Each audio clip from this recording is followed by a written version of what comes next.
This is the 80s Show on iHeartRadio. Say ho, ho, say ho, ho, ho, let's start the show. Let's start the show. Come on, let's go. Come on, let's go. Say ho, ho, say ho, whoa, ho, whoa. Let's start the show. Let's start the show. Let's start the show. Let's start the show. So, yesterday we talked at length about what's happened to America over the last couple of weeks. There's been two very notable things that have quite captured the public consciousness, and those two things have to do with a flag and gay marriage. Now, people have gotten really dug in on the flag issue and the gay marriage issue. I, for one, think that, well, equality is equality. And gay people not being allowed to be married, that really doesn't represent equality. Now, there's lots of people that have justifiable arguments saying, like, where in the Constitution does it define marriage? Or, well, here's the thing. The other side of the equation that we have to bear in mind is the fact that as much as I'm stoked that gay marriage is a thing, that it doesn't have to be a question anymore, as much as I'm excited about that, and excited really because it means, oh, great, this can be a non-issue. Now we can just get on with our lives. Gay people can get on with their lives, and all those hours and hours of lost productivity, lost to things like marching, sign making, flag flying, ironically. They can be put into something that's a little bit more useful. Now we've got that one ironed out. As much as I think all that is great, make no mistake, the way we arrived at it in terms of our political process was more than a little shady. In terms of the Supreme Court overreaching really what they're doing and being like, states' rights, schmates' rights. And that's the thing. That's the interesting thing about America. Now, do I think what the Supreme Court did was right? No, I don't. Do I like the end result? Yeah, I do. But maybe that's intrinsically American. I don't know. If you look back at great Americans, or people who history regards as great Americans, I don't know, George Washington, without whom none of this would be possible. If you look at a guy like that, or if you look at a guy like Abraham Lincoln, or if you look at a guy like Rosa Parks, if you look at a woman like Rosa Parks, you know what all of these people have in common? They know the rules. They knew the rules. They knew the letter of the law, but they were willing to break them. George Washington used to drink a toast to the King of England every single night out of respect. And as much as he had his ingrained respect for the King of England, for the sovereignty, he knew times weren't right for America to be the property of England anymore. And he knew it was time for America to become its own country. And he knew that he was the guy that was going to make that happen. Abraham Lincoln, Rosa Parks, people who knew what the rules were, but finally went, as much as this may be a rule, what's more important is what in my heart is right.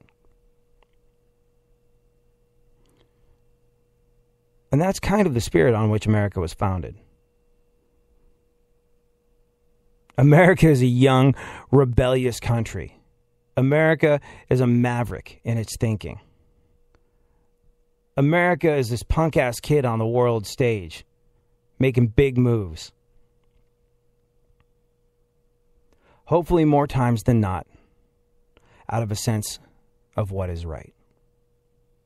So, yeah, look, I'm certainly not a part of that political process. And even if I had been, the Supreme Court trampled all over the idea of democracy in a lot of respects to get to the gay marriage thing. But I like where we ended up with it.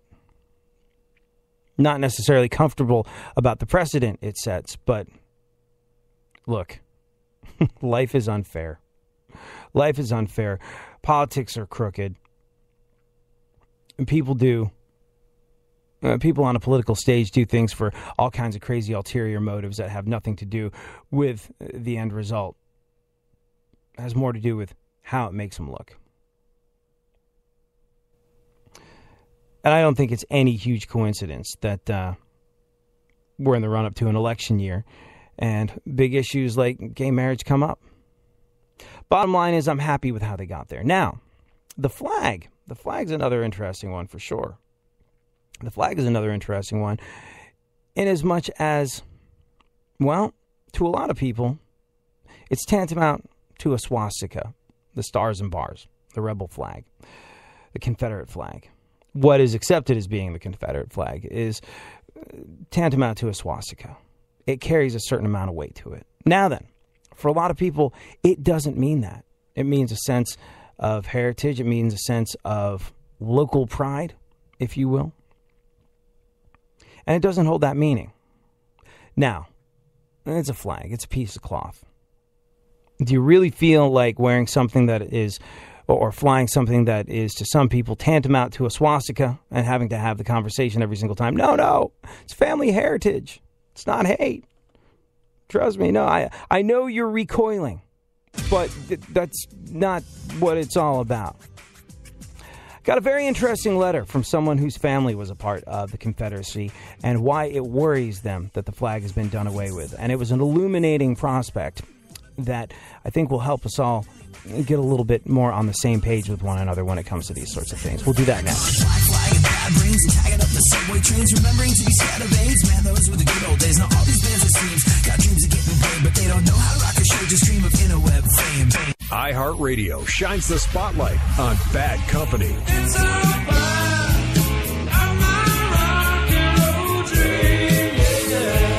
1979's Desolation Angels included the Rogers-penned hit Rock and Roll Fantasy. The band began adding synthesizers and strings, moving the sound further away from familiar territory and creating a sporadic feel among the members. 3 years elapsed between Desolation Angels and Rough Diamonds. Turn me on tonight.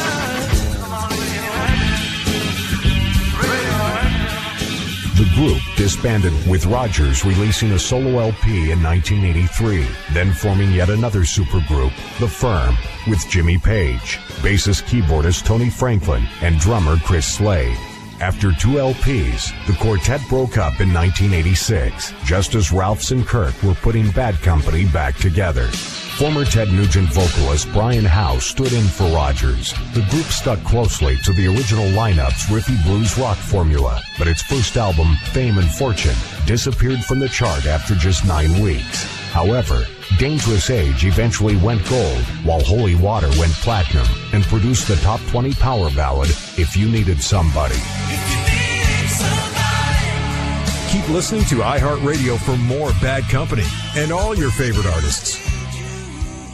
If your walls could talk, what would they say? I have sent children into fits of rage. I am responsible for a child's speech impediment. I am the reason a child can't read. Just because you can't see lead paint doesn't mean it's not on walls, doors, windows, and sills. Today, lead paint poisoning affects over 1 million children. If your home was built before 1978, log on to leadfreekids.org or call 800-424-LEAD. Brought to you by the Coalition to End Childhood Lead Poisoning, EPA, HUD, and the Ad Council.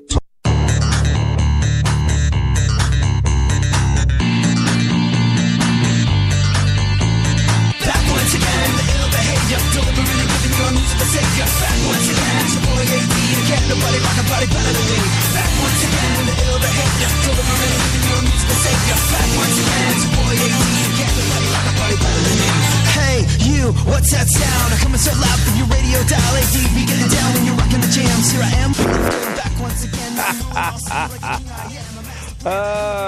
Funkhouse is a little worse for wear this morning. He went out last night, and I was like, what'd you do? He's like, did you look at my Instagram? And I'm looking at it now.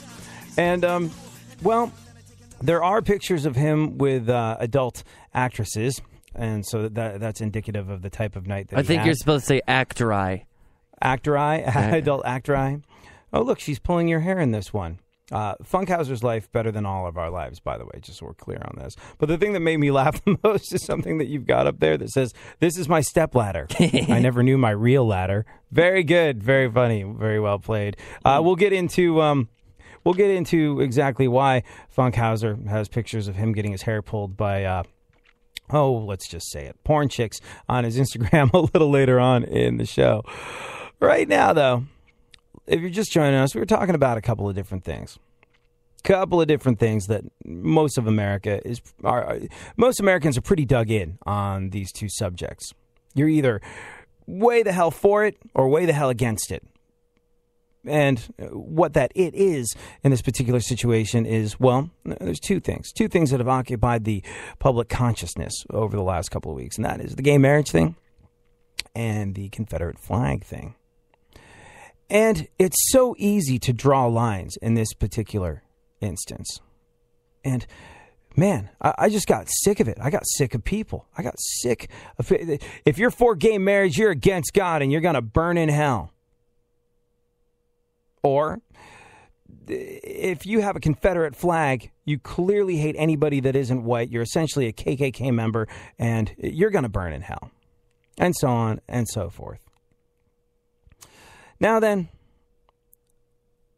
while I agree with the progress of gay marriage, while I agree with the equality, while I agree with the human rights issues, and I don't necessarily have any personal skin in the game when it comes to the Confederate flag, I got a really, really interesting letter from someone whose name I'll leave out of the equation, just because I don't know if they want the bus backed over them in this way. But look, people have gotten so dug in about so many different issues, and they're going to get more dug in about more issues as we come up on the election. This is a presidential election that will be won in the skeeviest way possible, in the worst way imaginable. This is an election that will be won online with memes, vaguely clever sound bites, people wanting to sound off. It's just ridiculous. Just ridiculous what we've been reduced to, largely by the internet. That's a whole other story, but it's just ridiculous what we've been reduced to in terms of how our thought process works, how our critical thinking goes, in terms of doing things like pulling the lever of democracy and electing a new leader of the free world in 2016. It's an election that's going to be won with short sound bites and sentences and phrases in less than 140 characters. People want to dig in and get down in the dirt of the truth significantly less as time goes on. People want to feel like they belong. The internet has fostered this incredible feeling of disenfranchisement. People looking for some sort of connection. I have that Snapchat thing. In radio, you have to be on absolutely everything. I've got that Snapchat thing. And over the last couple of days, I've gotten like 2 or 3 Snapchats that have been sent out to literally everyone on whoever's it was Snapchat list from different people saying things like, "I'm lonely. Somebody please talk to me. I'm lonely. Text me. I need someone to talk to." These random calls in the dark, looking for some sort of human connection. And look, we've got everything. Twitter, Facebook, Instagram, Snapchat. Sue, that's a new one. You can make money off that one. That's kind of interesting. Ask FM. The list of social media networks goes on and on and on. The means by which we have to connect with other people are infinitely higher than they were just 10 years ago. Yet more and more people feel alone. So when you get a chance to feel like you belong to something, maybe by throwing your weight in behind some political party because they've come up with a clever soundbite or a meme that catches the public imagination for 2 seconds and gets shared a bunch of times, and you're like, oh, screw it, there's a lot of people over here, I'm going to throw my lot in behind there, and then, have these conversations where we all agree with each other about mindless stuff. People have this need for connection. We have all these means of connecting with one another, and it's just watered it down. It's watered down the sense of human connection. It's made people that much more desperate for a sense of any human contact. And for that reason, people are that much more likely to throw in with some group just because they just want to belong to something. And that means it's going to be the most surfacey election of all time. People are going to want to dig into the true facts less and less and less. This is an election that will be won or lost for the candidates on Facebook. Make no mistake.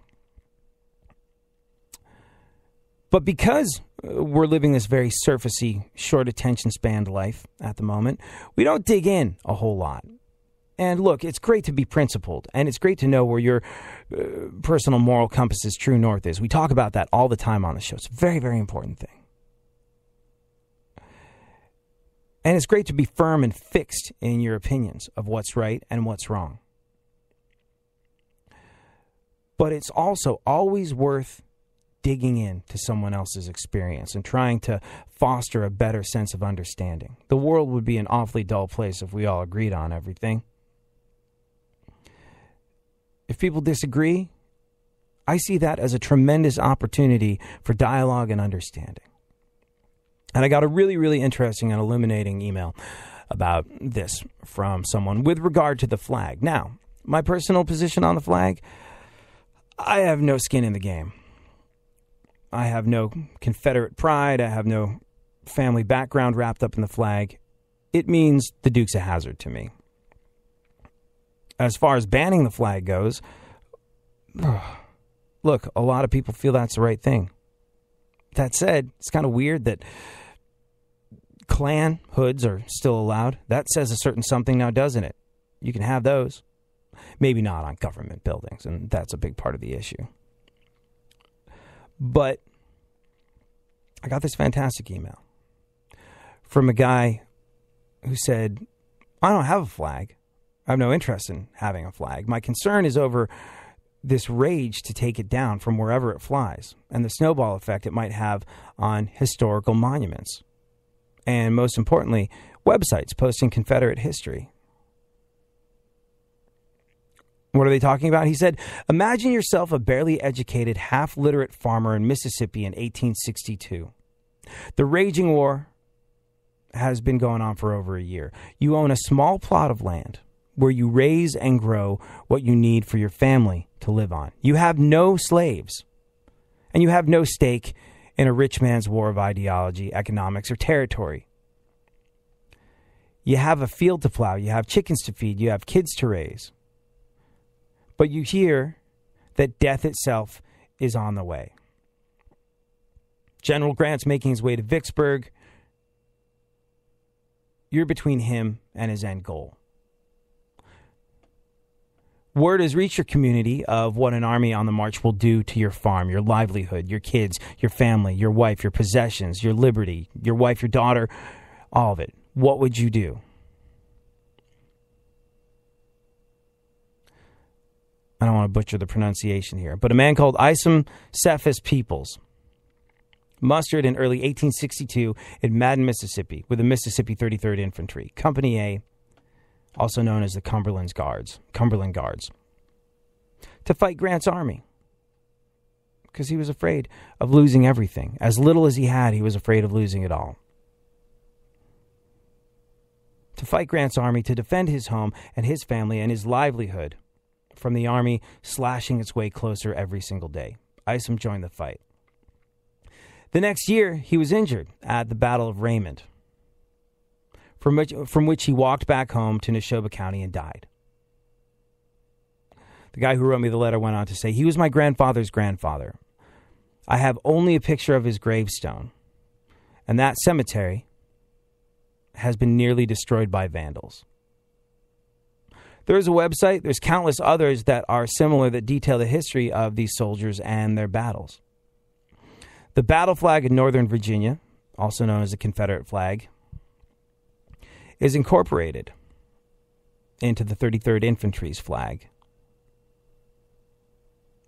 What if the knee-jerk zeal to please this demand for political correctness forces sites like this to shut down? And he goes on to say, I have no other way to connect to or share this part of my history. I don't even own a Confederate flag. Not interested in owning a Confederate flag. But if it's erased and statues of Lee or Stonewall Jackson are erased, if you rename streets to erase all traces of that part of our history, we're no better than the Taliban, who are systematically destroying ancient monuments. They know that one day no one will remember it. It's my history. Am I going to have to give that up to a cultural meat grinder that we all know will move on to eventually destroy all evidence of anything that offends? That's what troubles me.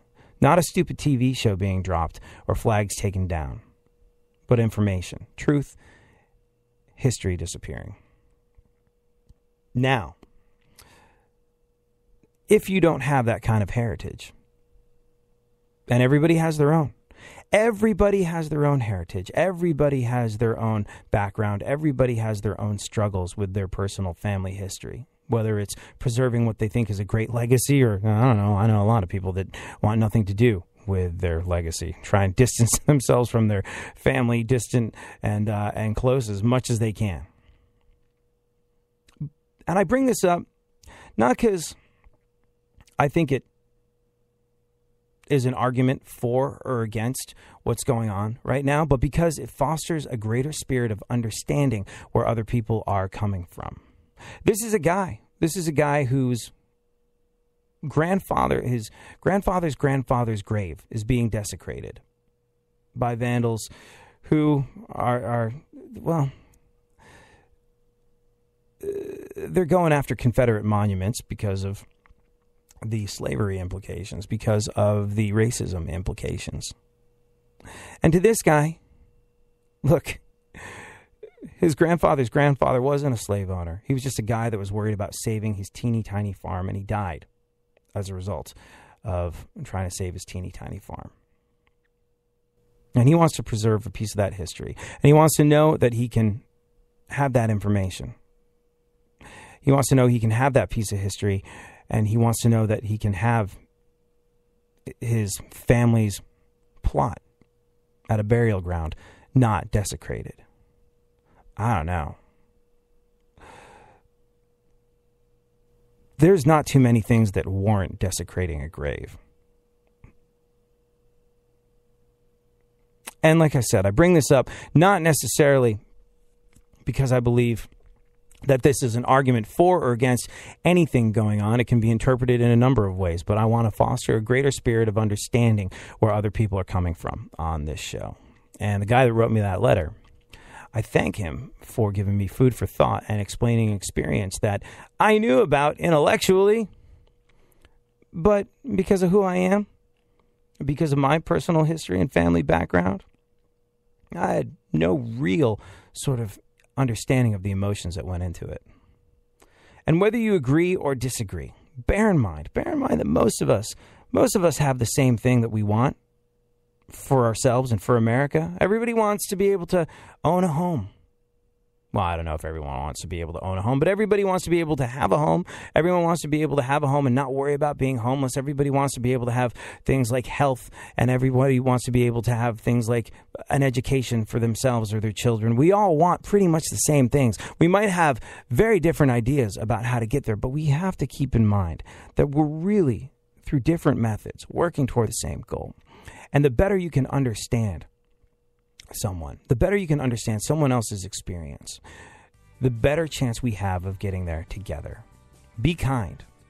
Everyone is going through a personal struggle that you don't understand. So at all times, be kind. Haven't had much go right in a while. Haven't had much of a reason to smile. Haven't had many things go my way. Haven't had many sunny days. Haven't had many things go right. USA Headline News. I'm Kelly Sloan. The Greek economy is on the verge of collapse. The head of France's central bank says there will be chaos if Greece doesn't strike a deal with its creditors by Sunday. Greece has submitted a request for a rescue deal, but now needs to present more details. Now again, there needs to be more specifics to please the finance ministers of the Eurogroup. It has been the same throughout the past month. You can make all the pledges you want, but where exactly, where are the numbers, where are the figures that everything matches and adds up. That was AP correspondent Ralph Kassert. Federal law enforcement officials are pressing their concerns about encryption before Congress today. FBI Director James Comey and Deputy Attorney General Sally Yates will make the case to the Senate Judiciary Committee that the right to privacy is not absolute. Yates plans to tell the committee that the federal government's inability to access encrypted communications presents a national security and public safety problem. This is USA Headline News.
Half games back of St. Louis in the standings.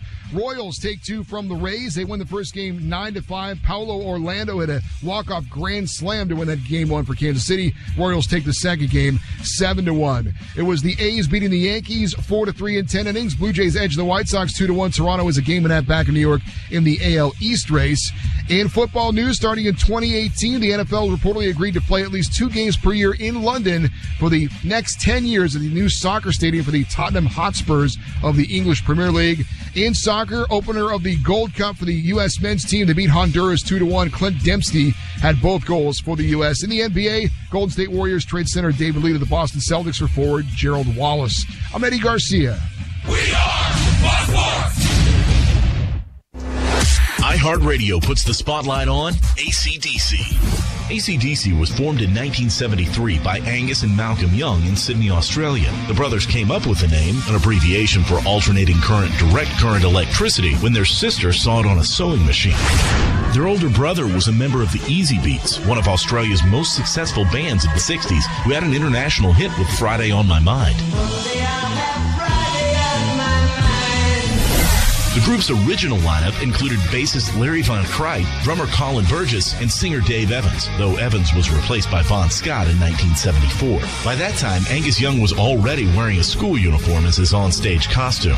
In 1975, AC/DC released their debut album, High Voltage, which was recorded in only 10 days in Australia.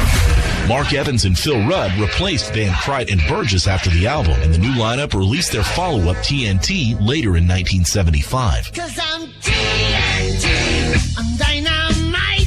A compilation of both albums was released internationally in 1976. Following 1977's Let There Be Rock, Evans was dropped and was replaced by Cliff Williams. All things AC/DC, info, music, and more are on iHeartRadio, keyword AC/DC. iHeartRadio goes one-on-one with Mike Rutherford to talk about why he felt the documentary Genesis, Sum of the Parts, was worthy of production. People forget from that one band, school band, you had the Gabriel career, the Collins, the Mechanics career, and then you put songs together. This is the key. You see a list of songs and you kind of go, In the Air Tonight, Invisible Touch, Living Years, Biko, and you kind of go, that's a great combination of songwriting. And so in a way, this documentary tries to sort of cement that a little bit. Because I meet people still these days who say to me, you mean you're the Mike and the Mechanics? They don't tie it in all the time. So in a way, this documentary, I think, helps do that. Keep listening to iHeartRadio for more Mike Rutherford and all your favorite artists. Go ahead. Favorite the show and enjoy AD on the go. iHeartRadio presents AD. So, Now we're done fostering in a spirit of understanding between people that don't get each other. Let's take a look at the events of today in our segment, My Witness News. In no way, shape, or form fair, certainly not balanced. Funkhauser, A, how are you? And B, what is going on in the world? First and foremost, let's deal with the question on everyone's mind.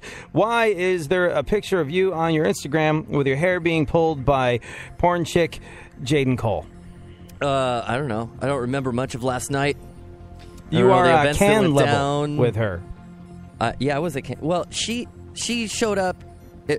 First were you kneeling down to get your head in that particular situation, or is she incredibly tall? She is incredibly tall. She had like 5-inch heels. The club was going up on a Tuesday. And now I understand. But no, I think it was her birthday or something, and she's dressed to the nines, and like 5 people showed up. On a Tuesday? Because it's Tuesday. Yeah. Although, I mean, if you're an adult entertainer, I would imagine that Tuesdays are the days where you go out and entertain yourself. Because on the weekend, you're at you are shaking the sweet patootie for dollar bills, y'all. So I would imagine if you're part of the adult entertainment community, a Tuesday would be a great time to go out. You would think, and I am an early bird. I turned into a pumpkin at 11:59, so I didn't make it past that. But club goers that hang out on a club on Tuesday before midnight, not a lot of them. Yeah. So the club is going up on a Tuesday. Do you now understand the vernacular that the kids with Z are using these days? I think I'm beginning what's to the other understand. One? Turnt. Turnt. As in, we're about to get turned up. Would you say that the time that you spent, you were getting turnt? Yeah. Nice. Watch me flip. Watch me dodo. That's a new dance, I guess. Watch me nay-nay. Watch me nay-nay. Yeah, there you go. And I don't think it's flip. I don't know what the... Watch me... I can't remember. I heard it last night, and I was like, this is a catchy song. I'm an old man. I like that hippity-hop music the kids are listening to these days. I'm down. I like that Snoopy Dog. Look at this guy just got out of high school, and there he is in the mix. Interesting. Yeah, interesting. So yeah, club went up on a Tuesday.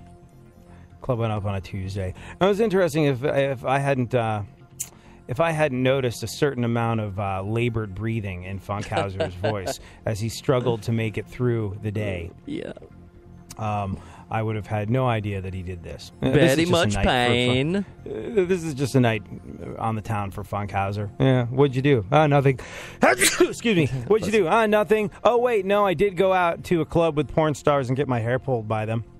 As I was, as I was in prime motorboating position with MissExoticDancer.com, new feature Dancer 12, MissExoticDancer.com, Penthouse Pet, Playboy Model, Twisties, Hustlers, Cinemax, HBO, 11 Best. All of them. All of the things. She has. Wait. She has her own fleshlight. Yeah. What is a fleshlight? I have no idea what you're talking about. These are some weird kind of these thing. are social interactions that the rest of the world doesn't have, and Funkhauser just glosses over the details. So we like to. Hey, is anything going crazy there for Comic-Con with you? Comic-Con. So I wanted to go to Comic-Con this year. And my brother-in-law recently got a job, moved to Los Angeles, got a job working for Superman, working for DC, editing some Superman titles. He just dropped a new Starfire comic book, which looks really, really good. Do yourself a favor and check it out if you're in any way, shape, or form a bit of a comic book nerd like me. But I just kind of assumed, hey, I'm kind of a media personality, and he actually edits Superman comics, so I'll be able to get a ticket, no problem. And I was like, hey, man, you going to be able to give me a pass? And he was like, no. He can't even get my sister, his wife, a pass, who also, for the record, works in comic books. It's the hardest ticket ever. It really is impossible. William Shatner's doing a panel. Will the Shatner? Yeah. Well, was I supposed to delete that? Hit the dump button on that? No. You can say the Shat, right? The Shat. Clever play on the Shat's name. But yeah, no. This weekend, as in my I live a bi-coastal life. Most people think that's New York and L.A. I myself flit back and forth between Texas and Southern California on a regular basis. So this weekend I will be in Houston, enjoying the musical stylings of Shinedown, Blue October, Meg Myers, Ex-Ambassadors, and nothing more at the Bud Light Weenie Roast. Yep, that's what I'll be doing. So, I won't, even if I was able to get a ticket to Comic-Con, which I'm not, I have a work obligation that's going to keep me from it. Well, it's Shinedown, so there you go. Yeah, there you go. Let's do some news. Kris Jenner and Melanie Griffith took a selfie with the Dalai Lama. Yeah. Kris Jenner, the Kardashian mom, and Melanie Griffith, the noted catcher's mitt that used to be married to Antonio Banderas, took a selfie with the Dalai Lama. It's the closest two cougars have gotten to a llama without eating it. That wasn't the Karate Kid. I don't know. It sounded like I think I got hungry. A cow. Is that? Yeah, I was like, is that the sound a llama makes? I actually wouldn't know. What else? The new Ghostbusters jumpsuits were revealed. Right. Yeah. Did you see them? Probably not. Because, despite the fact that the new Ghostbusters jumpsuits were revealed, none of them contained Bill Murray, so nobody cared. He was off at a Grateful Dead concert. Did you hear about that? The final, what he did at the Grateful Dead concert, or the Grateful Dead concert? No, he was just seen in people's selfies, just hanging out in the background, enjoying the Dead. You know, Bill Murray doesn't have a manager. Really? Well, yeah, you just have to call him up. Barely has a phone. Yeah, barely has a phone. You just got to call him up, and he'll agree to work with you or not. I wonder if you used to have a manager back in the day. I think you need a manager, and then you don't. I don't know. I don't know how all that works. Never had a manager. Actually, no, that's not true at all. I've had some really big managers, like some of the biggest. They never did me any good whatsoever. Here I am, shoveling the equivalent of radio manure on a regular basis. Those managers did nothing for me. Nothing, I tell you, nothing. Maybe Bill Murray has a point.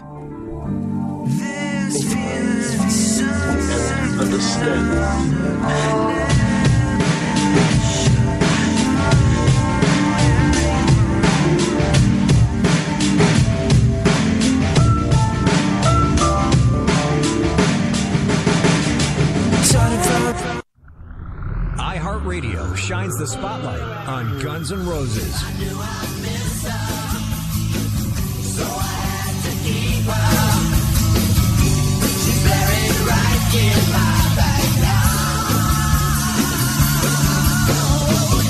Guns N' Roses have been credited with reviving the mainstream popularity of rock music at a time when popular music was dominated by dance and pop metal.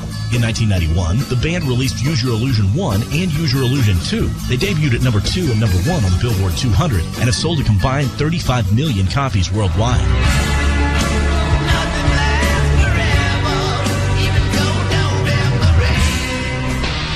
After more than a decade of work and many lineup changes, Guns N' Roses released the long-awaited album Chinese Democracy in 2008, which, at an estimated $14 million in production cost, made it the most expensive album to ever be produced in music history. The band's classic lineup, along with their later members Reed and drummer Matt Sorum, were inducted into the Rock and Roll Hall of Fame in 2012. It was their first year of eligibility. Keep listening to iHeartRadio for more Guns N' Roses and all your favorite artists. Fire up your TV on. Time for the Week in TV. Thursday, the British romantic drama Dates comes to the U.S., with each episode focusing on the first date of a couple who met through an online dating service. Ben Chaplin, Katie McGrath, and Will Miller are among the stars, and it premieres Thursday at 9/8 Central on the CW.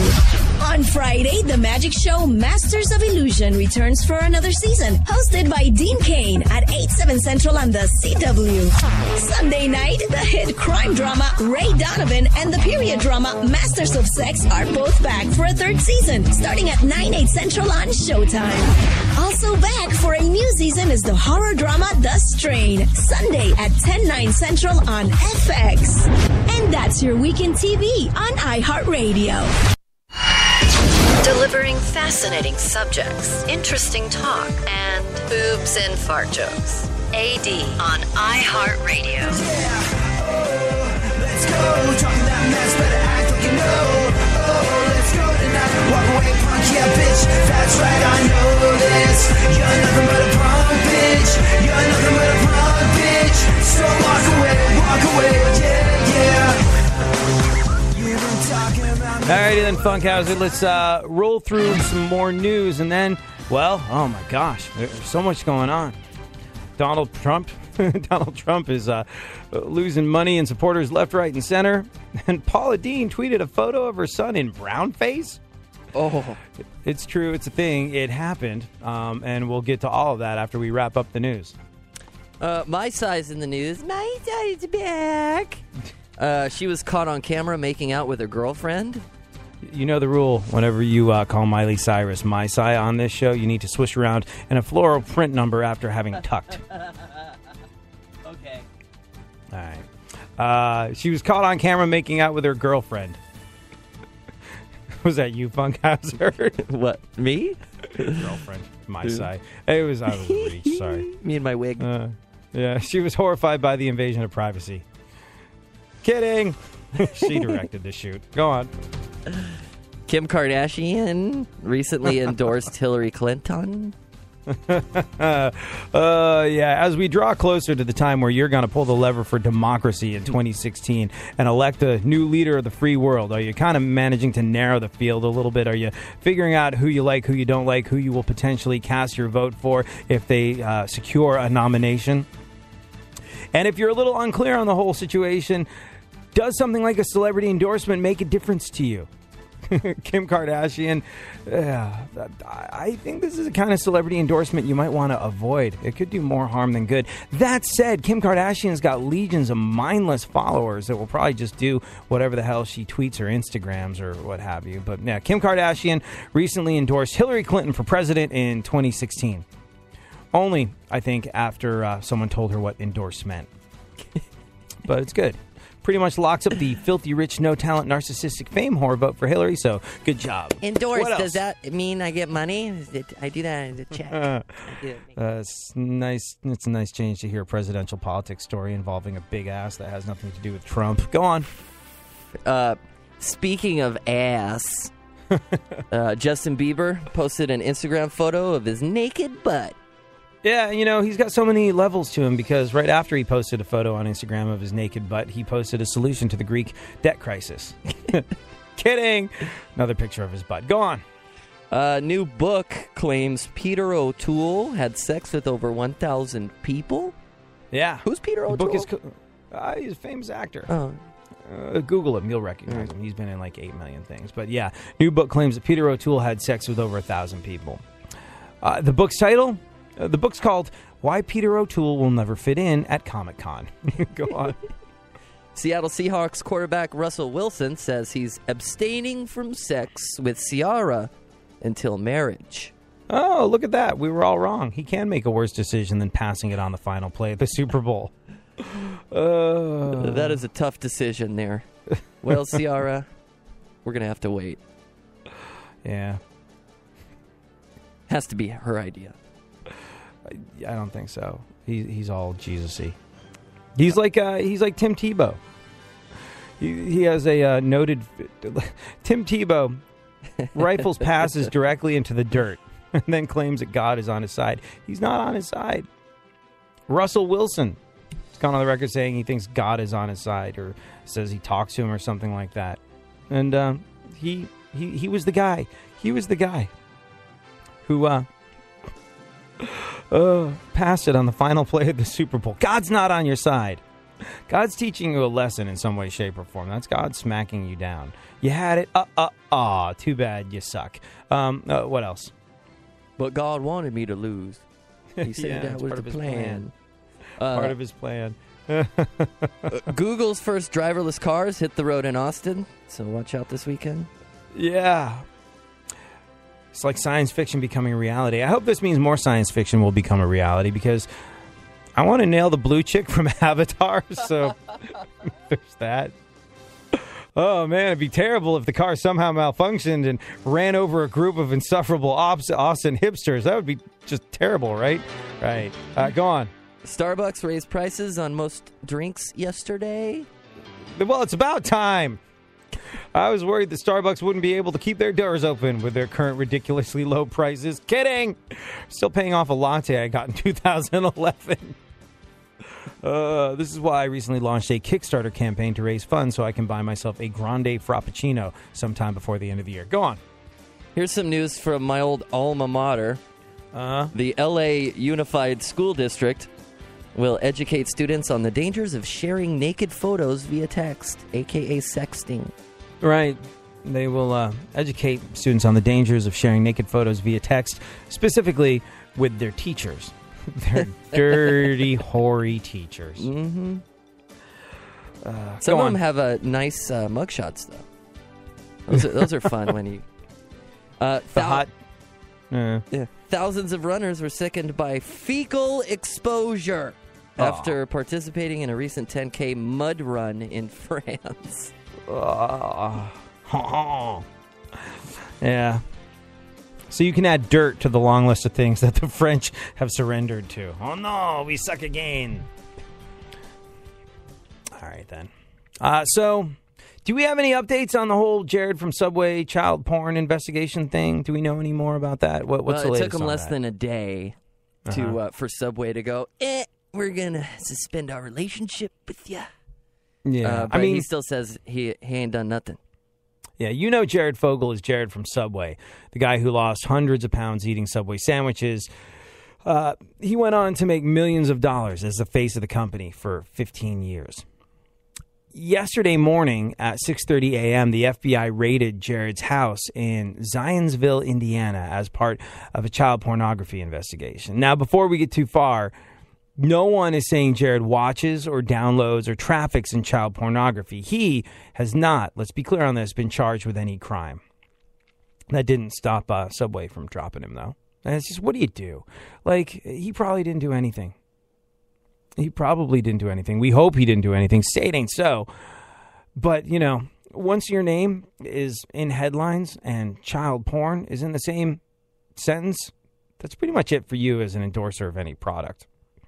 Anyways, he's not been charged with any crime. He has a charity called the Jared Foundation that was headed up by a guy named Russell Taylor. And back in April, Taylor was arrested for child exploitation, possession of child pornography, and voyeurism. Jared cut all ties with Taylor when that happened, but it looks like this FBI raid was connected. The feds took Jared's computer and some other electronic equipment. Subway took all the references to Jared off of their website yesterday afternoon. Took them less than 24 hours and released a statement saying, quote, Subway and Jared Fogle have agreed to suspend their relationship due to the current investigation. Jared continues to cooperate with the authorities and he expects no actions to be forthcoming. If you look at the photos from the scene, did you see those, Funkhauser? Did you catch that? Oh, I caught video footage of Jared in his tight pants getting out of his house and going to the police station. There's two things that I noticed about that. Two things I noticed about that. One was, man, it really pays to be the Subway guy. Jared's house is like, it's a castle. It's huge. It's palatial. It's immense. It's like... that house isn't dieting. Yeah. Well, as it turns out, neither is he at the moment because he was looking... there were visible man boobs, big, flabby man boobs. And maybe he has that situation where you grow man boobs. But he looked pretty chunky. I don't know if he's still on the Subway diet or if he just sort of like tries to trim down once every year or so when they have the pictures taken. But yeah, Jared from Subway, two things I learned about him from this unrelated to the child porn thing. One, very big house. Two, fat, still fat. So it makes me think twice about my Subway diet for a number of reasons. Not that I have a Subway diet. Hey, we have one of those like endorsement rallies.